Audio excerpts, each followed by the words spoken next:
Okay, so I thought I'd make a video teaching you about vaginas, as you do. To help me, I drew this grey person, and you can see that this grey person, look, has a vulva and bladder and womb and uterus and stuff. So I'll just recap you on all of that stuff. So this is a side-on picture of the vulva and female reproductive organs, I guess. So on the right there you can see there's the ovary, that's where eggs are released, the fallopian tube, the eggs go down, and there's the womb or the uterus where fertilization and babies happen. Then more importantly for this video, on the left you can see there is the clitoris.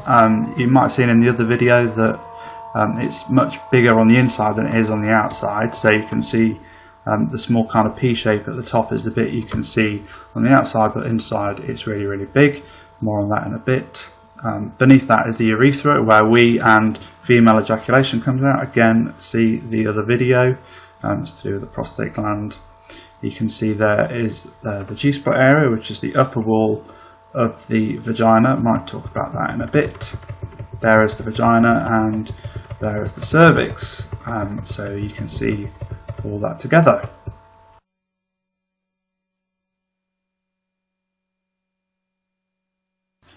The picture you can see on the right here is the picture of the vagina at rest, which is a bit of a weird term, but it's one that they use in research. It's basically a vagina that isn't turned on, and you can see here that when vaginas do get turned on, they change shape in a pretty big way. So the entrance to the vagina doesn't get very much bigger, but all the stretching happens deep inside the vagina, kind of further along the vaginal canal, and also around the fornix, which might be a term you've never heard used before, but I'll come on to it in a second. So during arousal, the clitoris gets hard. So in a similar way to how erections happen for penises, erections happen for clitorises as well. So blood rushes into the clitoris and it gets hard and it throbs and it feels great for people who have clitorises, and you can see it throbbing here. That's in my excellent animation. And the vagina gets really wet. So some people produce more wetness than others, and some people feel like they don't produce enough wetness, which means that they have to use like additional lubrication and stuff. But generally speaking, the vagina gets pretty wet. Okay, much more wet than when it's resting. Okay, and you can see that the vagina stretches.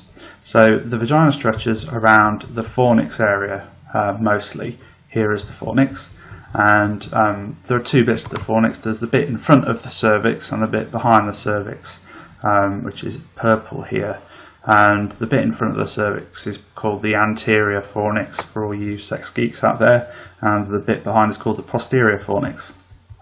This is the bit where most of the stretching happens. Okay, so if you're going to have entry sex, if entry sex is your thing, and you like doing that with penises or fingers or sex toys, I'm using a sex toy here in this particular video, you can see that when the vagina is really, really aroused, the sex toy moves into this space called the fornix and it stretches it. Okay, so it moves either into the anterior fornix or into the posterior fornix, and depending on where the sex toy or penis or fingers go, kind of depends on the shape and the size and in what position you're in. So this is why some people like to have sex in particular positions. So being in front or behind or on top might feel more comfortable for somebody if they prefer the penis or toy or fingers to be in a particular place.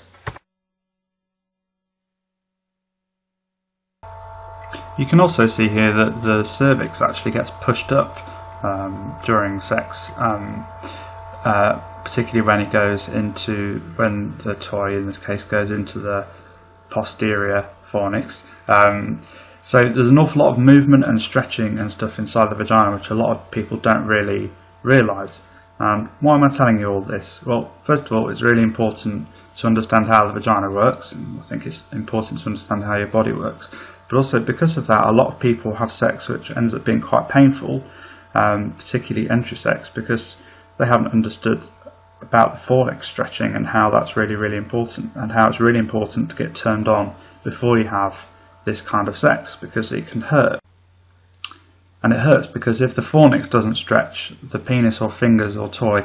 The other reason I made this video is that there are a lot of myths around the vagina. Like, people think that after sex the vagina gets really, really loose and never gets to be as tight as it was before sex.